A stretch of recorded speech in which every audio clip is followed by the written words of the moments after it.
C'était ainsi depuis les temps anciens, et vous le savez très très bien.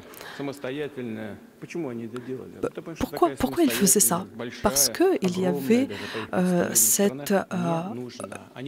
ce pays indépendant et énorme. Personne n'a besoin de lui, parce que son existence même est une menace, alors que ce n'est pas vrai. Mais les autres le considèrent ainsi. Nous nous souvenons les projets barbares des nazis. Vous vous souvenez bien.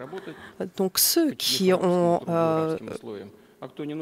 peuvent travailler, doivent travailler. Ceux qui ne peuvent pas doivent aller dans l'Oural pour mourir là-bas.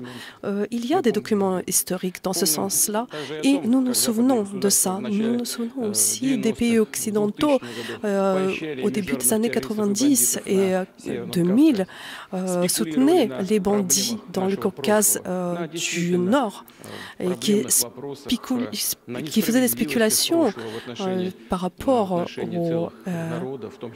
au peuple de Caucase, mais ils faisaient ça non pas pour nous faire du bien ou pour faire du bien, mais juste pour transporter les problèmes du passé aujourd'hui, pour stimuler les intentions séparatistes dans notre pays, pour le détruire. C'est pour ça qu'ils le faisaient.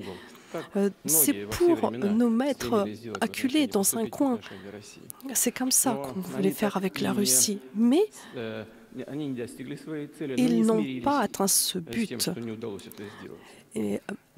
Mais en même temps, ils n'ont pas réussi à accepter cette défaite. C'est pour ça qu'ils ont commencé la guerre, de se préparer à la guerre économique contre la Russie en trouvant des prétextes, même parfois sans prétexte, pour instaurer des sanctions. Mais ça a échoué. Ils préparaient une nouvelle arme géopolitique. Bon, elle n'est pas nouvelle, mais ils ont donné une nouvelle impulsion en mettant l'accent sur la russophobie et sur le nazisme, en transformant notre pays voisin, l'Ukraine, en un pays anti-russe. Et je rappelle, lorsque la Russie, amicalement, d'une manière fraternelle, a accepté la création de l'État indépendant ukrainien, on pensait que nous allons marcher ensemble, travailler ensemble, se développer dans des nouvelles conditions historiques, bien sûr, mais personne ne pensait qu'il y aurait des territoires anti-russes sur les territoires anciens, territoires russes. Et ils ont conduit à cet affrontement entre nos deux pays. Malheureusement, cela a été décrit dans les documents ukrainiens. Je pense que la conscience de cela, les Ukrainiens commencent à prendre conscience de cela.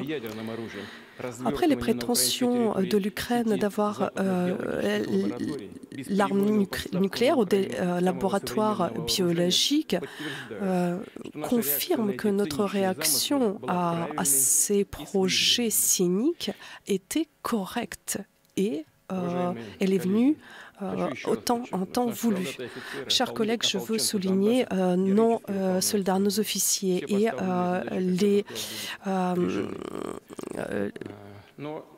séparatistes du Donbass font leur travail. Mais j'ai déjà parlé de ça dès le début, mais je souligne encore une fois, si encore une fois quelqu'un voudra se mêler à ces événements en créant pour la Russie des menaces stratégiques, ils devraient savoir que notre réponse seront immédiates, rapides. Nous avons pour cela tous les instruments, des instruments dont personne ne pourra se vanter. Mais nous, on ne se vantera pas. On les utilisera s'il le faut. Et je voudrais que tout le monde le sache. Toutes les décisions en ce sens sont prises.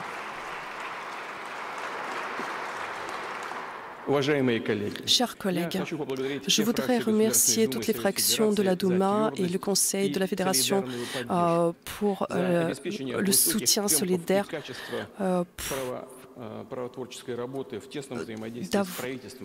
d'avoir effectué le travail main dans la main avec le gouvernement.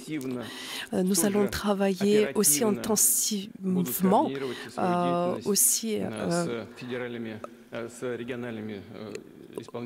nous allons coordonner nos actions avec les organes d'État. Il y a déjà plusieurs paquets de mesures anti-sanctions qui ont été prises et il y a déjà certains actes qui sont passés par le Parlement de la Russie. Je voudrais aussi dire qu'il y aura des décisions concrètes sur l'indexation des retraites, des salaires des spécialistes fonctionnaires. C'est pour cela que je demande les parlementaires de travailler toutes les corrections et les mécanismes législatifs. Toutes ces décisions et autres décisions seront dirigées pour aider les citoyens les plus fragiles de notre pays, le petit business et le moyen business. Et dans le réseau. Et finalement, nous n'avons non seulement adouci, mais aussi nous avons bloqué le premier coup des sanctions qui ont été prises par l'Occident. Notre système bancaire, notre devise nationale, le transport, l'économie en général ont tenu et ne sont pas effondrés. Au contraire, ils ont des bonnes ressources pour le développement, pour des nouveaux projets dans l'infrastructure, pour pouvoir montrer tout le potentiel de nos régions. Et c'est le résultat de notre économie sociale responsable de plusieurs années. Le résultat, c'est aussi le résultat de mes collègues, de votre travail dans des conditions extraordinaires. Je vous demande, avec tous les ministères, avec la communauté scientifique, de continuer de travailler sur des mesures pour contrer la crise, pour soutenir notre peuple. Il ne faudra pas seulement garantir la stabilité de l'économie, du marché intérieur, du travail de nos usines, mais aussi il faut renforcer la souveraineté de notre pays. Et c'est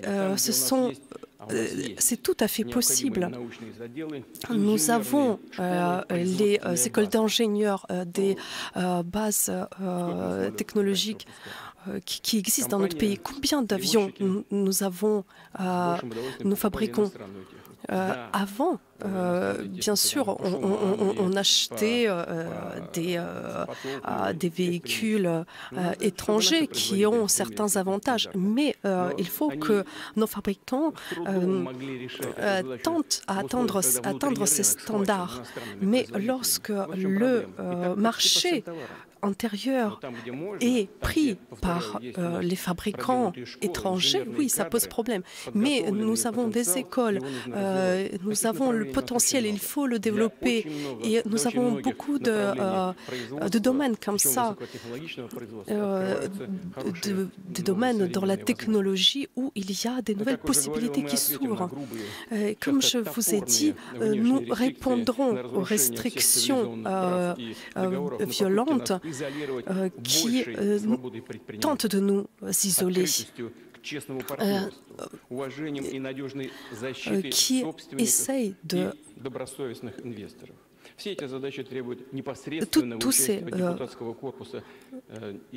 Tout ce que nous voulons faire, ça demande l'aide et la contribution de nos députés.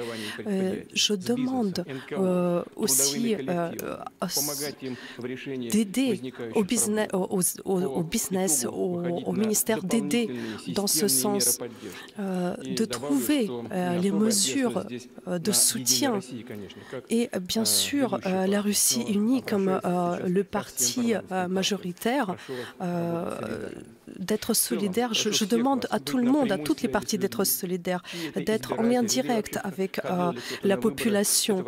Et bien sûr, ce qui est non pas seulement avec ses électeurs, mais avec tout le monde. Ce n'est de répondre à tous ceux qui s'adressent à vous pour avoir de l'aide. Mais aussi, il y a une autre question qui est importante, qui est très importante.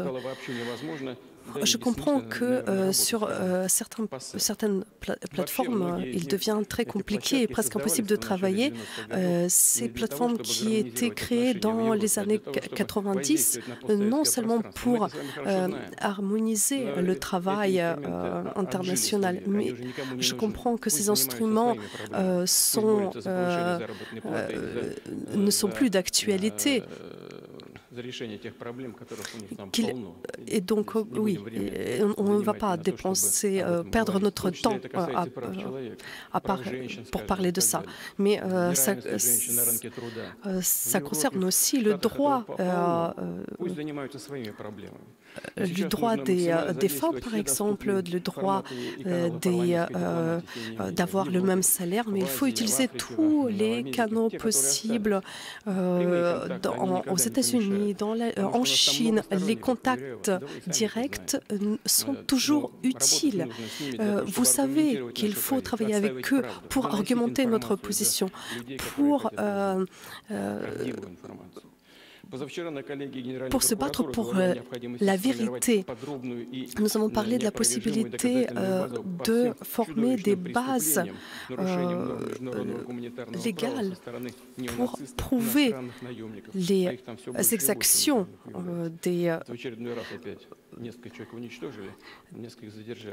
des militaires néo-nazis en Ukraine. Ces crimes seront évalués juridiquement, pénalement, mais c'est aujourd'hui qu'il faut soulever ces questions aussi à l'international. Je parlais des tentatives de Kiev de supprimer certains de nos journalistes. Qu'est-ce que je peux vous dire à ce sujet-là? Les criminels et les terroristes sont arrêtés et il y a des affaires qui ont été ouvertes, des enquêtes qui ont été ouvertes. Mais ces dernières années, en Ukraine, il y a eu des cas pareils assez fréquemment et maintenant ils ont décidé de faire la même chose sur notre territoire. Nous ferons tout pour protéger toutes ces personnes qui travaillent pour les chaînes officielles russes, pour les radios, pour protéger les personnes qui travaillent sur le web et qui défendent la position patriotique. Dans nos médias, la plupart des personnes sont comme ça. Nous devons comprendre que cette menace-là existe. Nous ne pouvons pas fournir la sécurité personnelle pour chacun, mais nous nous ferons tout pour garantir leur sécurité. Ce que je vais dire, et c'est ce dont je suis sûre, ces tentatives d'intimider ceux qui travaillent dans les médias, les journalistes russes qui ont cette position patriotique, je n'ai aucun doute. Ce sera un effet contraire, ça aura un effet contraire, parce que ça montrera que nous avons des personnes qui n'ont peur de rien et qui sont prêtes à défendre les intérêts de notre pays.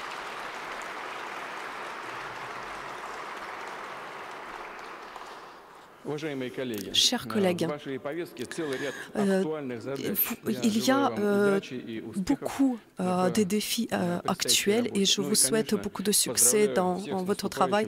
Et bien sûr, je vous félicite avec la fête à venir, la fête essentielle de la victoire. Je suis persuadée que la fidélité à votre patrie vous inspireront toujours. Ils inspireront toujours nous tous. Merci pour votre attention. Merci beaucoup.